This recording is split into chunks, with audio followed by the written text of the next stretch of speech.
Hey everyone, and thank you for joining in to another edition of the Criterion Creeps. I'm Wade, I'm Joe. and today we are talking about a little classic from 1931 called City Lights, starring, what's his name? Do you know his name? Charles Chaplin. Charles Chaplin. We should just call him Charlie, I think. I think Charlie's a good enough name for him, but yeah. This is one of his. I haven't seen many Charlie Chaplin movies. I've only seen like The Kid in this one. I've seen The Gold Rush.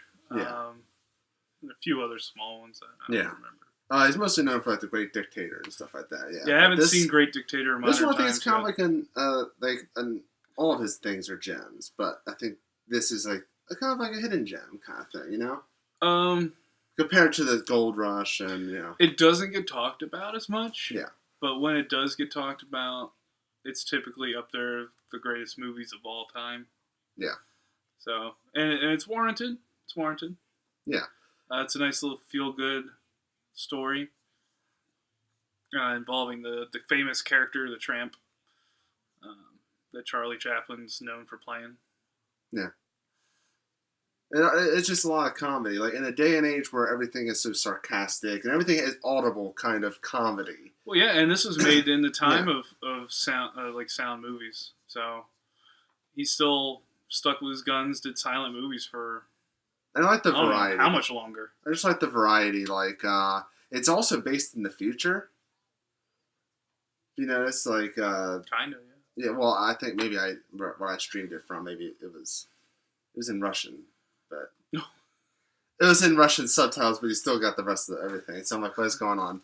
But it's very. I liked it. Like one of my favorite scenes is probably the boxing. That's a famous scene. Yeah, I like the boxing scene a lot. The boxing scene. There's also the dinner party. Yeah, the dinner party's pretty good. And it's just in City Lights, you get a lot of what makes Charlie Chaplin so great.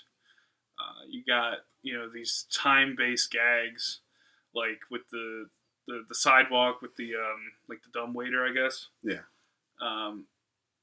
There's that one. There's the whole dinner party thing with the chairs, because it's not just Charlie doing all the jokes, like the tramp. It's not just the tramp. Yeah. Being kind of the center of everything. It's also the other characters. Yeah, the rest of the cast really do their part too. Yeah, you got the drunk guy that he hangs out with. Yeah. That like keeps pulling the chair away from the table behind him, and that guy falls, and then he gets all mad and takes the chair, and then he takes Charlie's chair. It's just great fun. Yeah, it's just I mean, I wish I knew the guy's name. I don't remember the actual actor. He was very good. Well, he's great. Yeah, whatever his name is, he is great. And you have the blind girl. Yeah. Who would not be able to enjoy this movie at all. I think she could. If she was blind, she can't watch it. But she, the actress playing her is able to play, a very beautiful woman who has a very kind heart. And that works really well for this movie. Because the tramp is just very, like, he's not really an attractive guy. He's usually down on his luck a lot. Well, yeah, because it plays up, the diminutive side, the size of the tramp, and, how he's struggling to get money. And it really paints the tramp in a much better light than I think some of the other movies do. Yeah. Because he's always very mischievous and all that. But in this movie, he seems very sincere about a lot of things that he's doing. Like, yeah, he does certain things, like, he steals and whatever. The first scenes he's in, he falls asleep on the statue. He falls asleep in the statue being unveiled. And in this movie, he plays it, it's because of the hand he's dealt, and that's why he does it. But everything else he does is very sincere. He wants to, like, he cherishes the flower the girl gives him, and he wants to, pay for flowers. He wants to be around her. He takes her home. He pays later on, helps pay for other things by getting money. Yeah. Which is where the boxing thing comes in, where he tries to box to get the money. He gets a job Yeah. in the movie. So it's really about the life of, maybe not the boxing, but it's really about the life of like someone in the city. And this is during the Depression, too. During the Great Depression. So it's really kind of like really a bit. Not only does it take place in the Depression, but the movie itself was made in the Depression. Yeah, and so people in that time watching it, you know, they kind of see like their dreams are kind of like, you know, they're more inspired, I guess, because if the Tramp can do it, you know, we can probably. Yeah, and more things that show off like Charlie Chaplin. I'm not sure how much you know, but he used to compose all the scores and arrange all the music. That he was very particular about it. Don't get me wrong. He's like Alfred Hitchcock sometimes, where he's like, you have to do it this way. But he composed all that stuff, and the soundtrack that Criterion used in their release is fantastic. You got the little sound effects here and there with the whistles and like the time he ends up swallowing the one whistle at the party. He's like hiccuping and whistling, which is, if any, like there's a movie called Snatch that is done by Guy Ritchie. It's got Jason Statham and all that in there. There's a part where the dog eats a squeak toy and he squeaks every time he barks. It reminds me of that. Yeah. And I kind of fall over laughing every time. It's such a, I mean, like I said earlier, like how like this day and age, there's not much. I mean, if there's physical comedy, it's too much. Mm-hmm.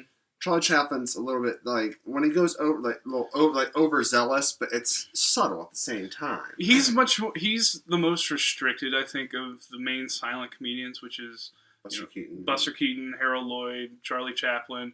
You could throw Laurel and Hardy and the Marx Brothers in there. Yeah.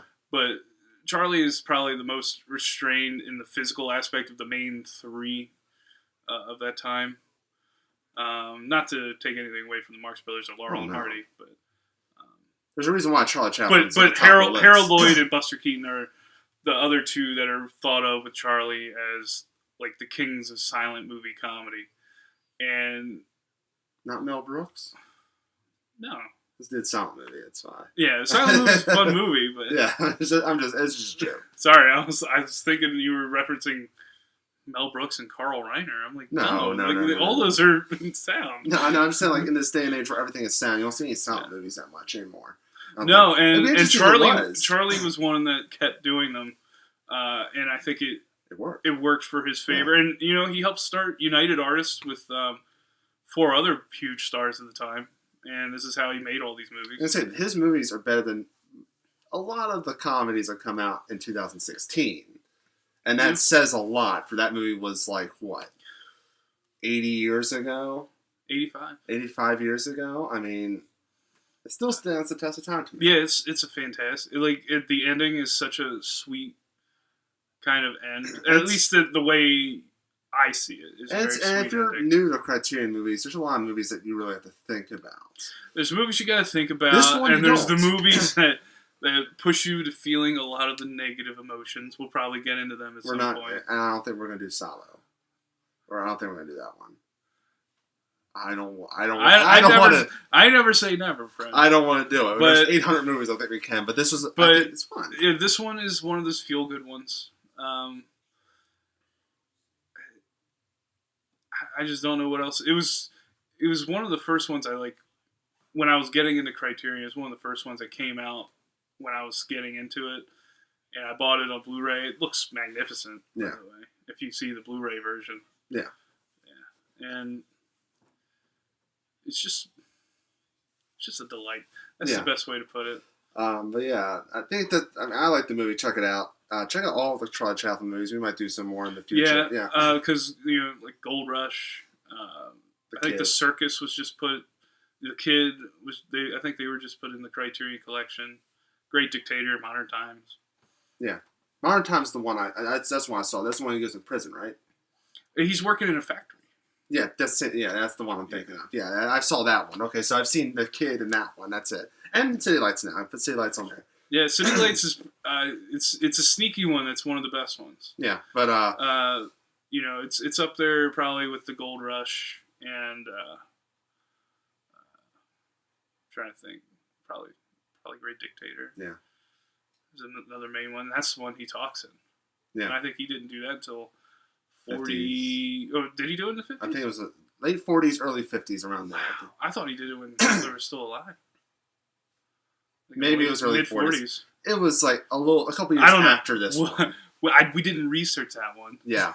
We might do that in the future. Maybe. But I think I'll do it for this month's edition. I know that we will be trying to do it bi-weekly from, we're going to try to do 2 a month in the future. I don't know about you, Joe, we didn't talk about it, but I think I have a good idea of what the next one should be. Okay, let's look. What do we got? Ooh. Brazil is going to be next month. We'll start with that. You want to do that? Yeah, sure. We'll do that. You know what? Let's do a Terry Gilliam month. Okay. Yeah. I got to figure out a way to watch the other one. Next month. Brazil, Time Bandits. How about that? That sounds fun. It sounds like we'll have a fun little British adventure. Yeah. Let's get wacky. Let's just get wacky. Let's just go on with the fun train after Sea Lights. I almost said Hard Times. Is December going to be Terry Gilliam month? Because then like next year we have to do Fear and Loathing in Las Vegas. Why not? We have a whole nother year. And then Fisher King. Yeah. So, whatever. We'll figure it out. So, thank you for joining. Once again, you can follow us on Twitter at McCondishMCP. You can tell us more Criterion movies. Let us know in the comment section below. Subscribe so you get more. You get Wolf's Howl. You get video shamers. I said video creeps. You get all kinds of stuff for free. Let us know in the comment section what's your favorite Charlie Chaplin movie. Let us know. We want to talk. Yeah, tell us what movies you want us to do, because we don't have to do ones we like all the time. There's like right, Wade? No. We don't have to do ones we always like. Yeah. There's 800 movies, guys. Yeah. Let us know. More every month. And we have tons. He has tons. I haven't watched all my Criterion movies. Maybe you have one that we should watch. Lord knows I haven't seen all mine. Yeah, so I guess till next time. See you guys later.